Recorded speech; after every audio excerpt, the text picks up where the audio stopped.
le champion langue peut dompter les mains, les pieds et tout le reste. C'est ce que Jacques voulait enseigner. Mais il dit que c'est impossible, qu'on ne peut pas, que l'homme peut dompter des fauves, peut dompter des navires, mais il ne peut pas dompter sa langue.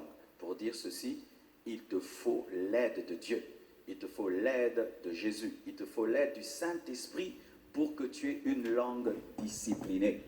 Quand tu écoutes les enseignements que je te donne, si seulement tu prends des décisions en l'air sur base de ta propre volonté, tu vas te discipliner pendant 3 jours, 4 jours, mais le naturel va revenir au galop. Chaque fois que je dirai quelque chose et tu te retrouves, crie à Dieu, Seigneur, aide-moi, Seigneur, aide-moi, Saint-Esprit, aide-moi, Seigneur, aide-moi. Ne dis pas seulement, désormais, je ne veux plus faire, je ne veux plus faire. Tu n'as pas la capacité, reconnais la parole, de dompter ta langue. Il est plus facile de dompter un lion que de dompter la langue. Il est plus facile de dompter un tigre que de dompter la langue. Il est plus facile de diriger un grand paquebot que de diriger la langue. On dit que sur la langue se trouve le feu de l'enfer. C'est-à-dire quoi? L'enfer est déjà dans la langue. Le feu de l'enfer est déjà dans la langue. Et ça brûle tout ton corps. Pour dire, ne prends pas à la légère ta bouche. Ne prends pas à la légère ta bouche. Ne sois pas, moi je parle seulement. Réfléchis toujours avant de parler. Et même dans le monde, on dit qu'il faut tourner 7 fois sa langue dans sa bouche avant de parler, parce que tes propres paroles peuvent brûler ta vie.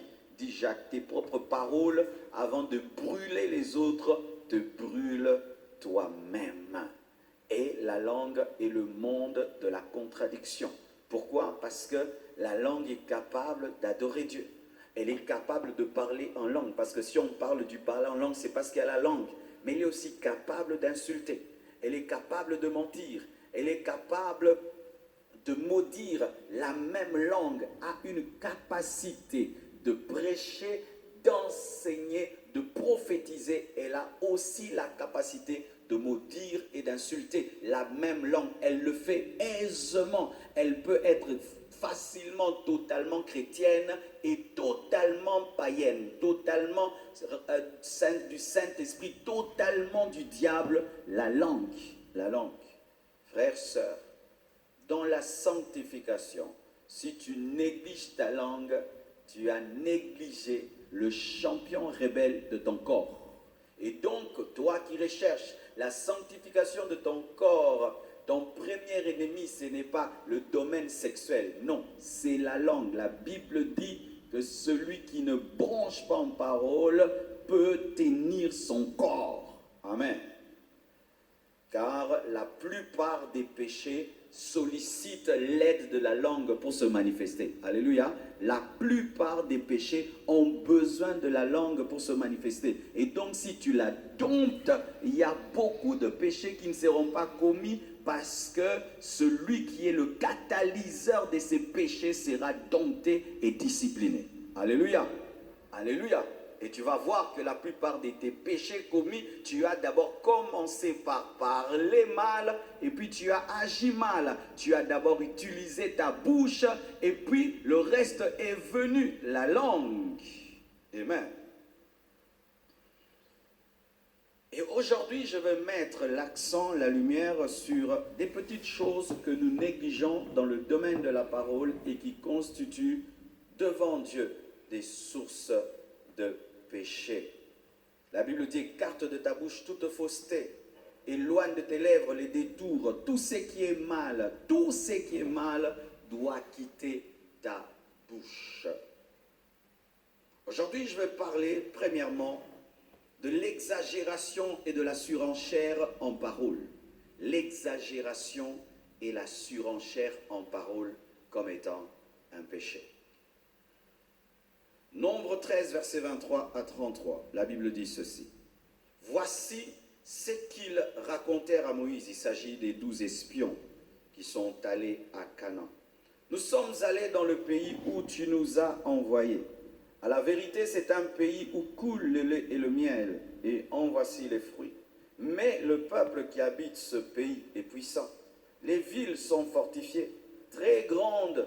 Nous Nous y avons vu des enfants d'Anak. Les Amalécites habitent la contrée du Midi. Les Étiens, les Jébusiens et les Amoréens habitent la montagne.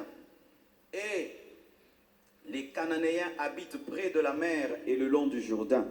Caleb fit taire le peuple qui murmurait contre Moïse. Il dit, montons, emparons-nous du pays, nous y serons vainqueurs.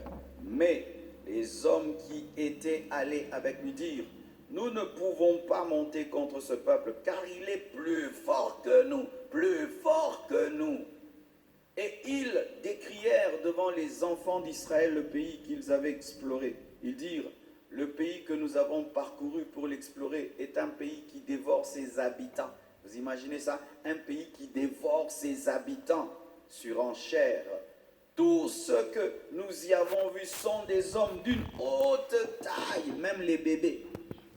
Et nous y avons vu les géants, enfants d'Anak, de la race des géants. Écoutez, nous étions à nos yeux et au leur comme des sauterelles.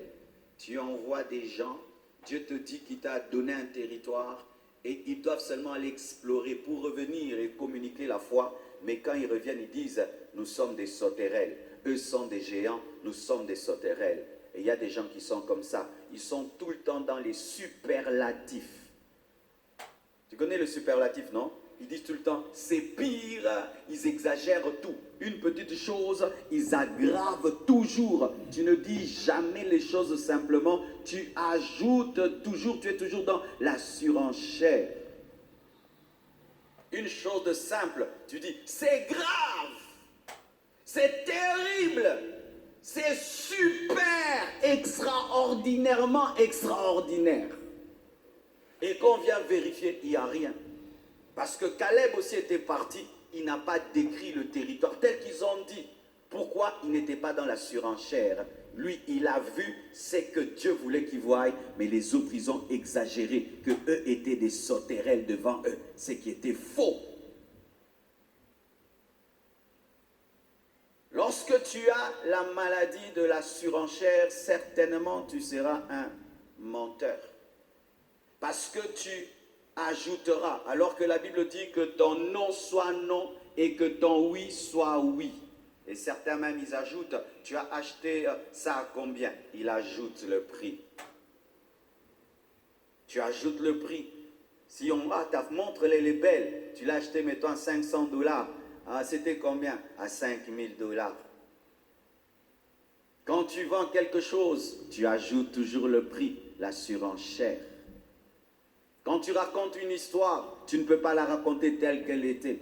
Et j'ai même vu des gens mentir même sur la réalité même de leurs églises.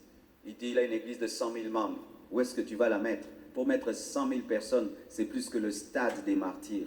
Le stade des martyrs, c'est 80 000 places. Mais tu as une place de 10 000 places, mais tu dis vous êtes à 100 000. Vous voyez des mensonges. Tu vas quelque part, tu prêches, on te dit c'était comment? C'était extraordinaire. Alors qu'il y avait seulement une seule personne qui a parlé en langue. Parle-moi de ta vie.